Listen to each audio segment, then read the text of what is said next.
Para a Jéssica, é difícil esquecer como a mãe se tornava agressiva por conta da bebida, violência física e emocional. Quando eu tinha 3 anos, eu já tenho uma memória de ter presenciado briga, sofri agressões físicas, então já levei ponto na cabeça, já saí com olho roxo, já presenciei minha mãe chutando a barriga da minha irmã grávida. Então a gente tinha que fugir de casa, a gente tinha que se trancar no quarto. Eu não sei exatamente o que ela via, mas eu acredito que ela não via as filhas dela. Situações que faziam parte da rotina, segundo a empresária. Ela conta ainda que em dias especiais, o que era para ser uma festa acabava em tristeza, por conta do consumo excessivo de álcool. Tanto que os meus natais, essas festas assim que eram à noite, eu tenho muitas lembranças que eu via minha mãe cozinhando o dia todo, bebendo, e à noite não eram festas legais. E desde criança, a cada aniversário, ela tinha um desejo.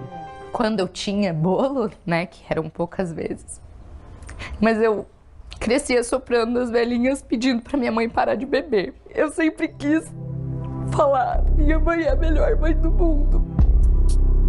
O problema tem um efeito em cadeia.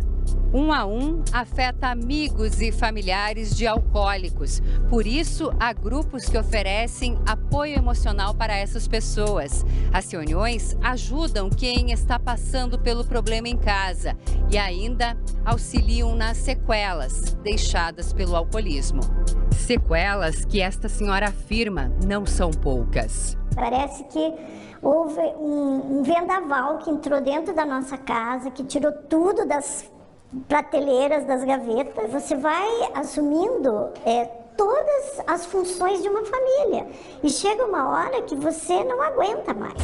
Ela viveu o problema com um familiar durante 15 anos. Foi quando conheceu os grupos familiares Al-Anon, uma associação de parentes e amigos de alcoólicos que compartilham experiências, força e esperança. A gente diz que é a doença da negação, né? Porque o alcoólico nega e o familiar às vezes nega mais ainda. Eu tive que trabalhar muito esse meu preconceito que eu tinha do alcoólico, meu orgulho, prepotência, uma série de coisas que eu só vim a enxergar dentro de uma sala de Al-Anon.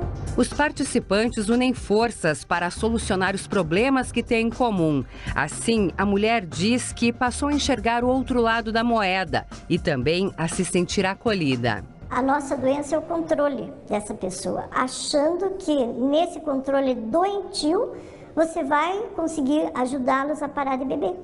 E não é por aí, né? Só que a gente só consegue descobrir isso dentro de um grupo. Todos estão ali mais ou menos sofrendo da mesma situação, da mesma doença, só muda de endereço, porque o sofrimento é igual. E isso nos une muito. Há 28 anos, o familiar está sóbrio, mas ela continua frequentando as reuniões e ajudando outras pessoas. A partir do momento que ela vê que seu familiar está bebendo descontroladamente, ela não precisa esperar esse familiar fazer um tratamento, ou ser internado, ou coisa parecida. Quanto antes ela for pedir ajuda, ela vai saber o que fazer, onde levar, né?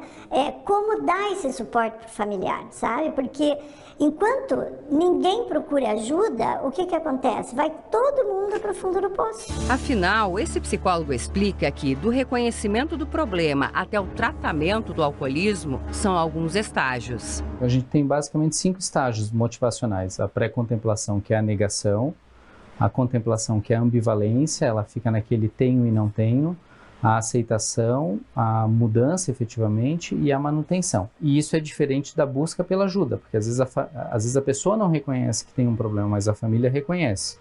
E aí essa família pode e deve tomar a iniciativa de procurar uma ajuda. Em primeiro lugar, que é o nosso primeiro passo, é admitir que somos impotentes perante o álcool e que não podemos querer tirar essa doença do nosso familiar. Nós estamos doentes tanto quanto eles, porque o familiar fica é doente emocionalmente, espiritualmente e, por último, fisicamente, muitas vezes. Só que até o familiar conseguir reconhecer isso, às vezes leva 3, 5 anos para o familiar reconhecer que ele também está doente e ele também precisa de ajuda. Com esse apoio, a Jéssica diz que conseguiu encontrar formas de lidar com as cicatrizes e a ter mais empatia para entender a mãe no processo de recuperação. Hoje eu tenho aprendido a ser filha para ter uma mãe, porque perdeu-se o respeito, a gente perde.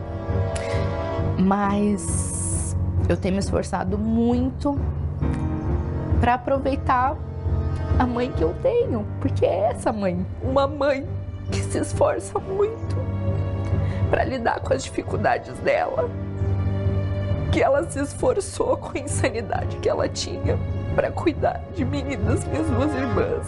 E eu não tô exime de ser a mãe que bebe, nenhum de nós, tá? Então, a empatia me ajudou muito a enxergar minha mãe de uma outra forma, o perdão e a gratidão também pelas coisas boas que ela fez.